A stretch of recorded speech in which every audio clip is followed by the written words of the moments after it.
To other news now, the alleged KPMG fraudster, Fidelis Moema, has changed his lawyer, citing a conflict of interest. He made a brief court appearance today alongside two of his co-accused in the Johannesburg Commercial Crimes Court sitting in Palm Ridge. They face charges of fraud, theft and money laundering after allegedly pocketing more than 16 million rand siphoned off from the KPMG bursary fund. Newzroom Afrika's Veronica Makhoali reports. The three accused made a brief appearance at the Palm Ridge Magistrate Court where their case was postponed to the 31st of July.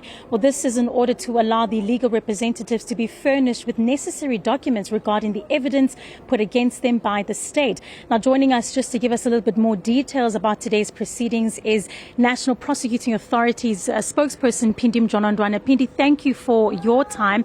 A postponement and a delay in this high-profile case.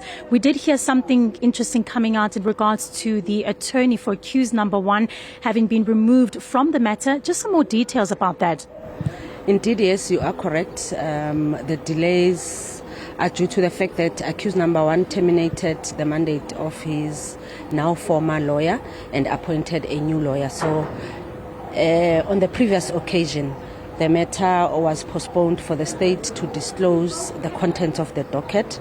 So unfortunately, that could not be done because we have indicated as the state that that work is done by our administrative department, and we requested them to send emails requesting for the copies of the docket.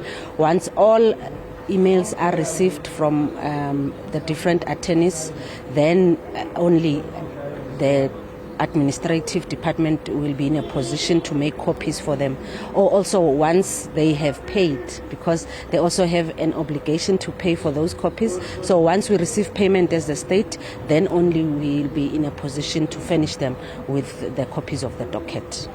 We spoke last month about the process of the investigation and perhaps even possibly attaching Mr. Moema's assets to the asset forfeiture unit. Where are we in that regard? We can confirm as the NPA that our asset forfeiture unit has been roped in. Advocate Dube has furnished them with all the necessary documents.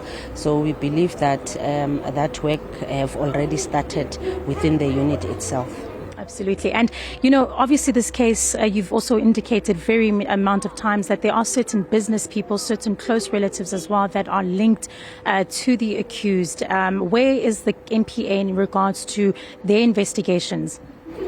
Well, we can confirm as the NPA that investigations in respect of the people of interest that we're looking into has been concluded, and there will be new developments.